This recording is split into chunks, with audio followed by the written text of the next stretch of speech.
Definitely use that for any newer shot callers that are coming in.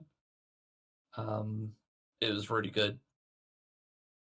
Not much to. There's a question from Twitch. What advice? I mean, I think we saw a good soul sight in that video actually when they engaged to counter they engage. But what advice do you have for soul sight players specifically? Use your stun run quite a bit, especially on tanks at the front line. If you see like the enemy tanks slowly edging up, just keeping them stun locked and stun run, it's always a good use. Maybe it all depends really. Having a defensive soul scythe can just stop a Zerg in its tracks if you're good at it. But most of the time people do just pop Night Helms, so it's kind of counterproductive. But I guess it's down to the player themselves, right? Like for me as a Grove Keeper, I don't have to be told to be a defensive GK to stop an engagement. If I know that I can stop an engagement, I'm going to go for it because I know for a fact that it's going to be the right thing in like down the line. And just because I'm out of placement now with the rest of the Zerg, it's not really going to affect it that much because I know there's other Grove Keepers with the Zerg. So if you have like 4 soul scythes in your Zerg, cool. It's not going to hurt you to have one defensive soul scythe or one defensive Grove Keeper, for example. But it's just learning if and when to use it in a defensive play. Another question for some of the newer players. What would you say, as a rule, are the main roles of Soul Scythe, Camlin, and Grove Keeper? Just purely setting up that engagement for the DPS. Trying to find those clumps. What would be the variations between the tanks, like from a tanking perspective? Like who goes in first, who goes in second, who goes in third, ideally, et cetera, et cetera, et cetera. Yeah. So basically, most of the time you're looking at your Camlan, or if you have a pretty OG tank, they may play Morningstar. So they're going to be the initial, right? You're sucking in the Zerg, your enemy Zerg into a clump. Then you're probably going to be following up pretty much instantly with a Grove Keeper, and then a Soul Scythe for the knockup. And by then, if your DPS player play fast enough, that clump is going to be deleted. So Camlan, Grove Keeper, Soul Scythe is pretty much the combo that you want to do.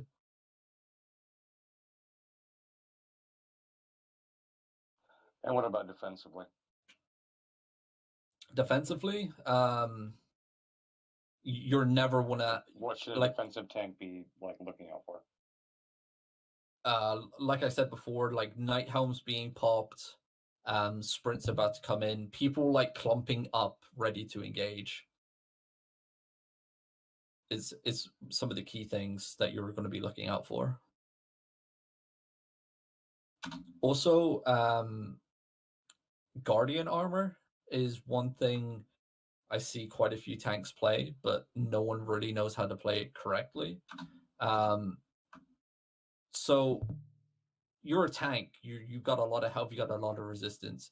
If a Zerg engages on yours, that's when you pop your Guardian armor. You want to get into their DPS that are channeling, like your siege bows, for example, your players that take a lot of time to engage, so like a Brimstone. If you're sitting on those players, their damage output is decreased by 60%. Stopping a Galatine Clapper coming in as well is also huge. But that takes a lot slows them down. Yeah, it takes a lot of practice to like stop a Galatine player coming in, engaging, and you reacting to it. It's just so because he's invisible, you don't actually know where he is, but in your mind, you know where he's gonna be. Is he gonna Galaclap 3 healers off to like the left, or is he gonna Galaclap the 10 people clumped together to your right? Where is he gonna clap, right? It's pretty obvious. So you're gonna sit on top of the group of 10, and that's when you pop your Guardian armor and you mitigate that engagement. Well, the other thing is, like, as a tank, if you're going deep in the back line, you can slow down all their DPS, you can decrease their damage. I mean, it can be huge. Yep. Like I see a lot Also- of Grove Keepers engage, and then they pop their Guardian armor. That doesn't really do much. It's pretty much useless. So yeah. Yeah, like the other thing is also not to like underestimate the value of the auto attack stun if you're like on a healer or something, That's true. Yep. or even a siege bow. Any questions in Discord, guys? Tanking or shot calling, etc. I know some of you guys jumped in here late, so feel free to ask questions. Your Locust. I know you said earlier you spoke a little bit about how they should be holding their E's, but what would you say, like how would I know, for instance, that I should be holding my E in a situation, say 4 people get pulled in and the enemy engages on them? Should I drop my E on that, or should I hold it for later, if I'm playing Locust, for instance? So it kind of depends on the scale of fight that you're in, right? If it's 4 people getting sucked in and you're in like a 100 versus 100, you're going to save your Locus for a bigger engagement. Those 4 people will probably be able to live. But for example, if you're in like a 20 versus 20 and like 4 people, say like a healer and a bunch of tanks get sucked in, that's probably when you're going to want to use your Locus just to save them. Like, it scales with the fight that you're in. Like larger fights, you're gonna save it until like the massive engagement comes in. Smaller scale, it's all about protecting as many people as you can. So it's also using the, is it the shield that you have that you can place on people with the Locust? You can place a shield, yes. And Yeah, you've yeah. got So on your W as well. yeah. So cleanse, always use that. On your Q, probably just keep that for like the frontline tanks. Always apply that so it relieves the pressure of the heals needed on the front line, so the healers can try and focus to keep the clothies alive rather than the frontline tanks. Like, the protection bubble is a god save for anybody that's frontline tanking. Well, for new players, could you kind of explain the difference between offensive Locus and defensive Locus? Really yep. See if I can show it here, actually. And do you have any video of either you, well, I have one or two of me, like playing really deep backline, minimizing the damage with Pod 1? Yeah, I might have it here. So this was actually, this is a pretty shit Locus here. So this right here, actually, finally. Okay, ignore this Locus. This Locus is irrelevant. It's shit. It's a wasted Locus, right? So the boys here are getting clumped. This is a good engagement. This is an offensive Locus. So it's going to be stopping a lot of the buffs on the engagement that we just had. The Camling brought it in. The tanks are going to be looking for an engagement. This is a good offensive Locus. It's a good clump for people to focus on. Can you explain what an offensive Locus actually does? Sorry, I know there's some newer players here. Yeah, so an offensive Locus purges all the positive effects on an enemy player. So, for example, if they're getting heals and shit, all that shit, pretty much all their buffs are gone. Cleanses night helms, all that good stuff. Yeah. And as you can see, it was pretty effective, and we got a couple kills here. Defensive Locus is, so when a Zerg fully engages yours, you're going to want a Locus placed directly on the engagement itself, so it spreads out over everybody else. It buffs your resistances, and once again, obviously, it cleanses you and the enemy at the same time.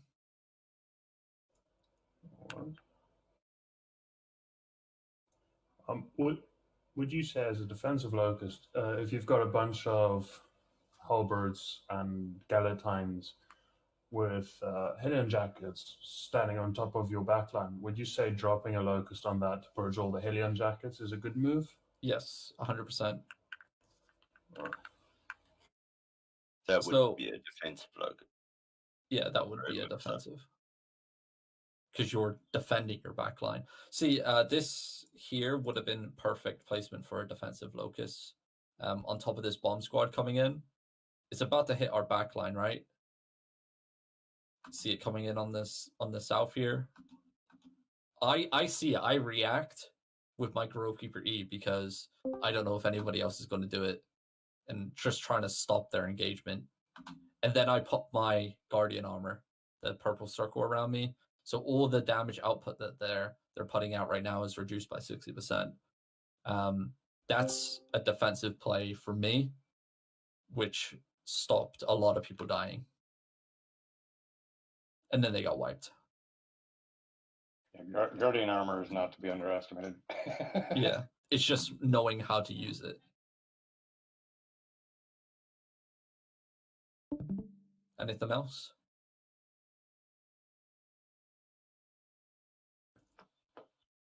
Any other questions, guys? I'm a bit curious about when to use demon armor. That's a good question. Demon armor, something I've never really played. So demon armor, it's a tricky one, right? Because most of the time you're going to send yourself to your death. But the main thing I would use a demon armor for is probably stopping any Gala engagement. If you can see someone coming in with full stack Gala and they go invisible, they're probably going to be hitting your backline clothies once again, like I said before. So popping your demon armor to stop or maybe even kill that Gala player coming in is huge. For hitting and reflecting a siege bow, for example, any channeled spell is really good. It's so easy to see on the floor. And if you have like a clump of tanks sitting on it, you pop the demon armor and that siege bow player is dead pretty much in one tick.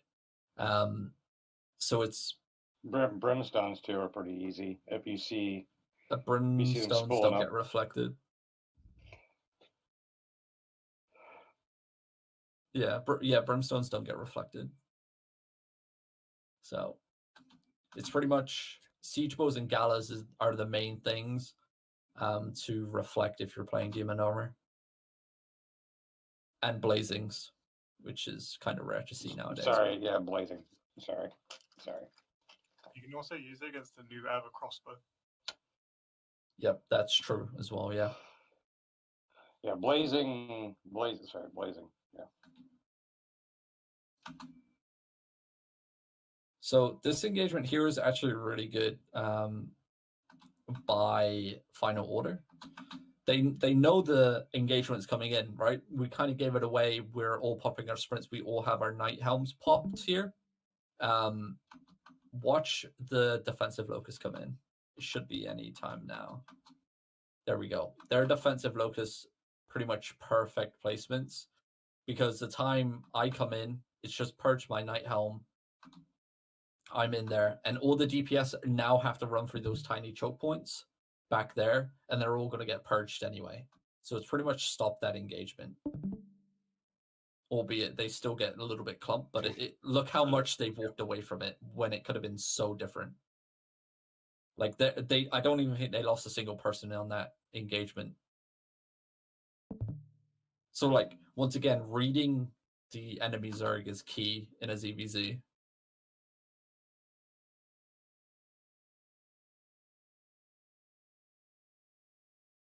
Anything else? Anybody? Question from Grams. Probably a pretty obvious one, but like, I'm a Camland main. What would be the next thing you would suggest I spec into? Would probably be hammers, right? Yeah, probably hammers. Like, because as a Camland player, like, you know what the skill does now, right? Yeah. As a Grovekeeper, you know what you're going to be looking out for in terms of clumps and engagement. So Yeah. going into that line is your next go-to. And in all fairness, me and Robin are biased for Poglog, so Yeah. Just a little. Yeah. Well, I was gonna ask earlier, out of the frontline DPSs, what you think is the ranking of them, sort of. But obviously, you're a Poglog man, so a bit biased. A little bit biased. Yeah. Poglog for life. So I have a quick question. When you're trying to split a Zerg with a hammer, or especially essentially the inertia rank Poglog, obviously is superior master log, but how does that actually work, and how would you actually do that on a choke? Just do you have any examples of you splitting a Zerg so you can show? I don't have one for go-to, but for example, so here actually it's pretty good. Let me pull up my pen. So we've got me in the middle of the Zerg here, right? My main, wow, that's pretty, hold on. Remove that. Pen. Okay, there we go. So I'm in the center. My Zerg is up in this corner here. And we are getting flanked as well, which you can't really see, but look at the size of this blob down here. We are pinned up against the wall pretty much. Everybody else is enemy. What happens is I want to make some breathing room for my Zerg to heal back up and probably find a new choke to sit in. So I've fully engaged. I'm going in for my Grovekeeper E, and I'm cutting off this whole entire unit here from the Zerg that's to the southwest. Their main Zerg is to the southwest. This group here is overextended quite a bit. So I've fully engaged. And that's my goal here, is to cut them off. And the Galaclap comes in as a follow-up. That's probably one of the best Galaclappers you'll ever see in your life in this game. But yeah, now you see the front line. It's completely split. They've got nobody in the middle, and they just saw half of their Zerg, or a good chunk of their Zerg, get fucking one hit. The fear is in their eyes. They're gone. They're retreated southwest. And now my Zerg have enough breathing room to finish up the front line here and stabilize and get everybody top back up and do what we want to do. And that was a good reaction play, actually. So the Galaclapper here, fully stacked up. You see all the swords around him here. He's fully stacked, and I have my Guardian armor up in just a second. I'm still on cooldown. I see him. I know where he wants to go, because that's where I would go if I was going to be Grovekeepering my engagement. It's pretty much the same thing. I see it. I pop my Guardian armor. I'm moving. I'm staying on top of him, and I mitigated that damage. My ring is here. He's inside of it still. So I'm still standing on top of him. He goes in for his Galaclap, and hardly any damage output compared to what we saw before with Mosef's Galaclap. Also, Protection Bubble came out from the Arcane as well, with the Enigmatic Staff, which helped just a bit as well. But that's the type of reaction you need to play like a Guardian armor. You need to have that insta snap-on approach to someone coming in trying to clap your Zerg. And now look, my Zerg, after that split, we are free to move around pretty much, and now focus on final order coming in from the top, and not having to worry about the southwest for quite a while. Does anybody here have the video of us scribbing Fricks? Anybody? So I know there was a lot of good splits on that one. No? All right. I mean, as far as how I do it is you look for the weak spot in the Zerg, you go in with the Guardian armor, drop your inertia ring, and there you go. Pretty you much. split the Zerg. Yeah. An inertia, if you're playing Grovekeeper and you're not playing inertia ring, this video is already old. from February 2020, and I'm pretty sure Inertia Ring wasn't in then. But yeah, like Inertia Ring is probably the best skill to use on a Grove Keeper. Like you can do so much kiting, you can slow down the movement of the enemy Zerg while you kite in your Zerg resets. You can go deep into the backline of an enemy Zerg and then drop an Inertia Ring so it slows down the movement of their healers. So if their front line's getting attacked and you drop an Inertia Ring in their backline, their healers are going to be so slow to get to the front line to heal their tanks that hopefully you're going to be able to wipe their tanks before the healers can get through the Inertia Ring. It's definitely... You can essentially stretch out a Zerg really easily. Yep. All right, guys. Any other questions? We've gone pretty long here, and I do one last. Okay. I think. So a while back you said about healers that we should sometimes heal the front line, sometimes don't. So do you have like a general rule of thumb on when we should heal the front line? Because there's like been a month that I'm not participating in ZvZ, but our rule of thumb was we pop our heals when we are actually resetting, not when we are engaging. Yeah, so it comes down to like communication between the healers once again. Like I talked about it a little bit with how people that play Locus should communicate, saying, okay, I'm going to be offensive or defensive. Healers can do the exact same thing, right? When you're engaging, especially in the meta nowadays, if you're engaging, the return engage is pretty much instant, and it's always going to be on your front line pretty much always. So the healers should get it in their minds that when you're engaging, when your shot caller tells you to engage, should always instantly place a reset down on the front line now. All right, makes sense.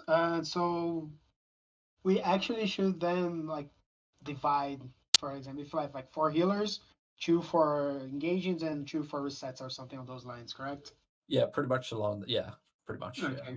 makes sense. well, ideally, if you have a really big Zerg, you really want, in my opinion, somebody calling the back line too. Yeah.